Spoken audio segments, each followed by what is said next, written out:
নমস্কার।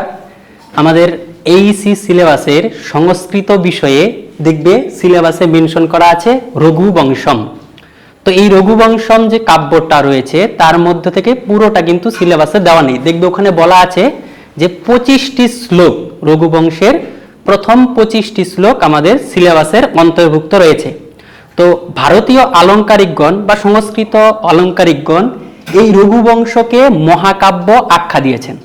কাব্যের বিভিন্ন শ্রেণীভেদ রয়েছে, তার মধ্যে রঘুবংশ হচ্ছে মহাকাব্য শ্রেণীর রচনা। কেন রঘুবংশ মহাকাব্য শ্রেণীর রচনা? কারণ রঘুবংশ মহাকাব্যটি স্বর্গে নিবদ্ধ, অর্থাৎ অধ্যায়গুলো এখানে স্বর্গে বিভক্ত রয়েছে। এই রঘুবংশ মহাকাব্যটি কালিদাস রচনা করেছেন। ভারতীয় পরম্পরায় কালিদাস ছিলেন শ্রেষ্ঠ কবি, তাই বলা হয় কাব্যেষু মাঘ কবি কালিদাসঃ। কালিদাস বিরচিত এই রঘুবংশ কাব্যটি সংস্কৃত সাহিত্যে অত্যন্ত প্রসিদ্ধতম। তো সংস্কৃত সাহিত্যে দুটো শব্দ জানবে, বৃহত্ত্রয়ী এবং লঘুত্রয়ী। বৃহত্ত্রয়ী কি? বৃহৎ মানে হচ্ছে বড়, ত্রয়ী মানে কি? তিন। সংস্কৃত সাহিত্যে তিনটে কাব্য, যে তিনটে কাব্য সর্ববৃহৎ, সেই তিনটিকে বলা হয় বৃহত্ত্রয়ী। আর লঘুত্রয়ী কি? লঘু মানে ছোট, আর ত্রয়ী মানে তিন। তো লঘুত্রয়ী মানে তিনটি ছোট কাব্য। সেগুলো কি কি? এই যে রঘুবংশম একটি, দ্বিতীয় হচ্ছে কুমার সম্ভব এবং তৃতীয় হচ্ছে মেঘদূতম। এই যে তিনটি কাব্যের নাম বললাম, এই তিনটি কাব্যই মহাকবি কালিদাস দ্বারা রচিত। তাহলে এই রঘুবংশম মহাকাব্যটি হচ্ছে লঘুত্রয়ীর অন্তর্গত। এই রঘুবংশম মহাকাব্যে মোট 19টি স্বর্গ রয়েছে। যেহেতু এটি মহাকাব্য তাই স্বর্গে নিবদ্ধ। আমরা কি জানি? এবার কবি পরিচয়টা দেখে নেব যে রঘুবংশ মহাকাব্যের রচয়িতা হচ্ছেন কবি কালিদাস। তিনি, আমরা জানি যে প্রথম জীবনে তিনি মূর্খ ছিলেন, গাছের যে ডালে বসে থাকতেন সেই ডালি নাকি কাটতেন। তো তার যে মূর্খতা সেটা তার পত্নীর কাছে বা স্ত্রীর কাছে ধরা পড়ে এবং তিনি মনের দুঃখে বাড়ি ছেড়ে চলে যান। তারপর দেবী সরস্বতীর কৃপাবশত তিনি বিদগ্ধ পণ্ডিত হয়ে ওঠেন এবং তিনি সরস্বতীর কৃপাবশত মহাকবি হন। এবার সেই বিদ্যা অর্জন করে তার পত্নীর সম্মুখে গিয়ে তিনি তিনটি শব্দ বলেছিলেন। তিনটি শব্দ, অস্তি, কশ্চিৎ, বাক বিশেষঃ।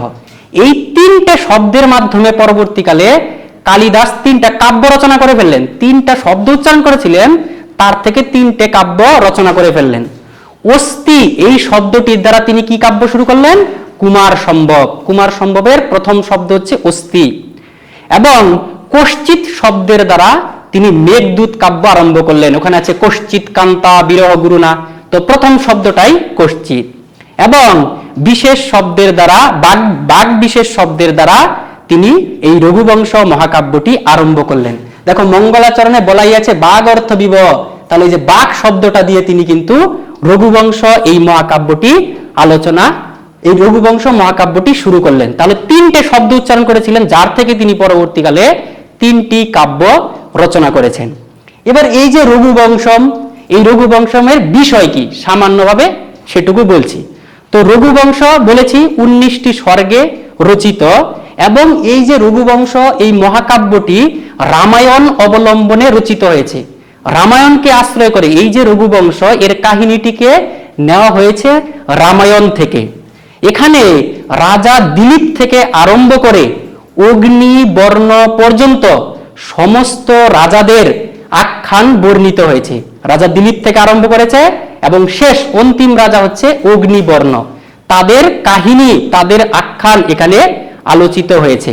যে এই রঘুবংশ মহাকাব্যটির নামকরণ রঘুবংশম কেন করা হলো? অন্য কিছু তো করা যেতে পারত। রঘুবংশম কেন হলো? যেহেতু রঘুবংশে উৎপন্ন, রঘুবংশের রাজাদের বর্ণনা করা হচ্ছে, তাই এই কাব্যটির নাম রঘুবংশ নামকরণ করা হয়েছে। তাই বলতে পারি যে রঘুবংশম নামকরণটি যথাযথ সার্থক হয়েছে। এবার এই হচ্ছে মোট কথা, রঘুবংশ মহাকাব্যে রঘুবংশে উৎপন্ন সমস্ত রাজাদের কাহিনী বর্ণিত রয়েছে।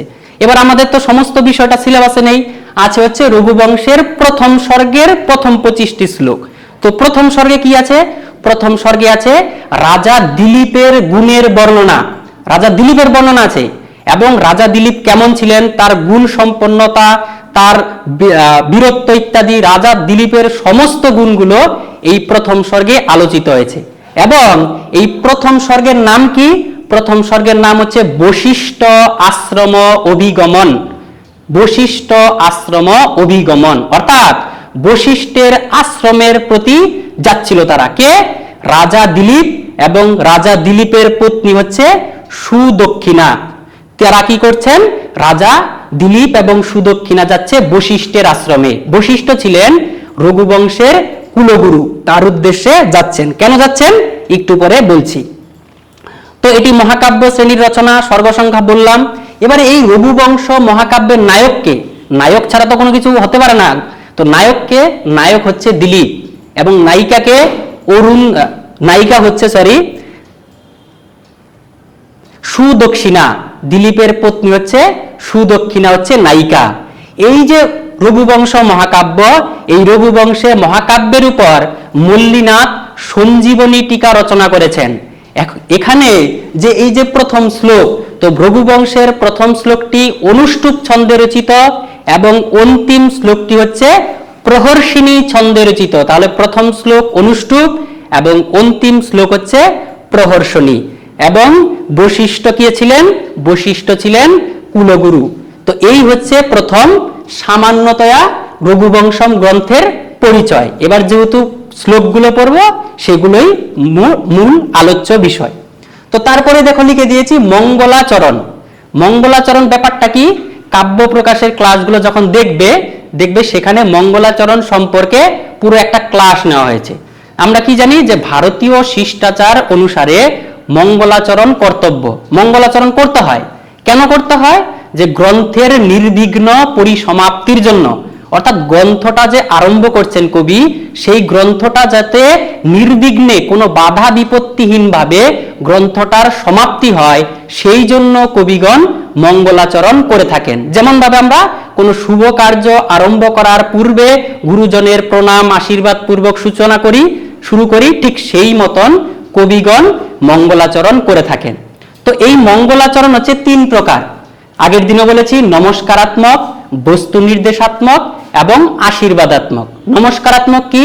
যদি মঙ্গল শ্লোকে কোনো দেব দেবতার উদ্দেশ্যে স্তুতি করা হয়, দেব দেবতার উদ্দেশ্যে বন্দনা করা হয় বা দেব দেবতার উদ্দেশ্যে প্রণাম জানানো হয়, তাহলে সেটা নমস্কারাত্মক। বস্তু নির্দেশাত্মক কি? বস্তু অর্থাৎ বিষয়। যদি মঙ্গল শ্লোকে যে গ্রন্থটা রচিত হচ্ছে তার বিষয় কি, সেটা যদি বলে দেওয়া হয়, তাহলে সেটা বস্তু নির্দেশাত্মক। আশীর্বাদাত্মক কি? যদি আশীর্বাদ সূচক শব্দ থাকে, তাহলে সেটা আশীর্বাদাত্মক। এই হচ্ছে 3 প্রকার মঙ্গলাচরণ। এবার আমরা দেখব যে রঘুবংশ মহাকাব্যের মঙ্গলাচরণটি কি। দেখো বলছে বাগার্থবিব সম্পৃক্ত বাগার্থ প্রতিপত্তে জগতঃ পিতরৌ বন্দে পার্বতী পরমেশ্বরৌ। তো গতদিন কাব্য প্রকাশের সময় বলেছিলাম কাব্য কি? শব্দার্থ হচ্ছে কাব্য, শব্দ এবং অর্থটাই হচ্ছে কাব্য। তো তিনি কি বলছেন? বাগ অর্থ বিব, বাক মানে শব্দ, শব্দ এবং অর্থটাকে প্রতিপত্তে, বাক এবং অর্থের প্রতিপত্তে, বাক এবং অর্থ জ্ঞান প্রাপ্তির জন্য তিনি কি করছেন? বলছে পিতরৌ বন্দে জগতঃ পিতরৌ বন্দে, জগতের পিতা। পিতরৌ মানে কি? পিতরৌ মানে পিতা চ মাতা চ পিতরৌ, অর্থাৎ পিতা মাতা দুটো শব্দই বোঝাচ্ছে। তাহলে জগতের যে পিতা মাতা কে? পার্বতী পরমেশ্বরৌ। পার্বতী এবং শিব তাদেরকে কি করছেন? বন্দে, বন্দনা করছেন। কবি কালিদাস কি করছেন? পার্বতী এবং পরমেশ্বরকে বন্দনা করছেন। কেন? বাগ অর্থ প্রতিপত্তে, শব্দ এবং অর্থ জ্ঞানের প্রাপ্তির জন্য। এবার বলছে যে পার্বতী এবং পরমেশ্বর, শিব এবং পার্বতীর মধ্যে সম্বন্ধ কেমন? পার্বতী এবং শিবের মধ্যে সম্বন্ধটা হচ্ছে বাগ অর্থাবিব, বাক এবং অর্থ, শব্দ এবং অর্থ, এই দুটোর মধ্যে যেমন নিত্য সম্বন্ধ, বাক শব্দ অর্থকে আশ্রয় করে, অর্থ শব্দকে আশ্রয় করে, অর্থাৎ একজন আরেকজনের পরিপূরক, কেউ কাউকে ছাড়া থাকতে পারে না, ঠিক সেই রকম পার্বতী এবং শিবের সম্বন্ধটাও নিত্য সম্বন্ধ। এবং পার্বতী পরমেশ্বর কিন্তু একজন আরেকজনকে ব্যতীত থাকতে পারে না। তাদের সম্বন্ধটা বোঝানোর জন্য তিনি বাক এবং অর্থের অবতারণা করলেন। তাহলে এই ক্লাসে রঘুবংশম মহাকাব্যের সামান্য পরিচয় বললাম, কবি পরিচয় আদি বললাম, কিছু তথ্য বললাম, এবং যে মঙ্গলাচরণ, এই মঙ্গলাচরণ কি রকম? নমস্কারাত্মক। কেন নমস্কারাত্মক? কারণ পার্বতী এবং পরমেশ্বর অর্থাৎ পার্বতী এবং শিবকে বন্দনা করা হয়েছে বা নমস্কারও করা হয়েছে। পার্বতী পরমেশ্বরকে জগতের পিতা এবং মাতা, এই সমগ্র জগতের পিতা মাতা হচ্ছে পার্বতী পরমেশ্বর। কেন পার্বতী পরমেশ্বরকে বন্দনা করছি? বাক এবং অর্থজ্ঞান প্রাপ্তির জন্য, যাতে আমার বাক শব্দ এবং অর্থজ্ঞান প্রাপ্তি হয় তার জন্য বন্দনা করছি। তারপর কি বলছে? পার্বতী এবং পরমেশ্বরের সম্বন্ধটা কেমন? বাগ অর্থাদিব, শব্দ এবং অর্থের মধ্যে যেমন নিত্য সম্বন্ধ, ঠিক সেই রকম পার্বতী ও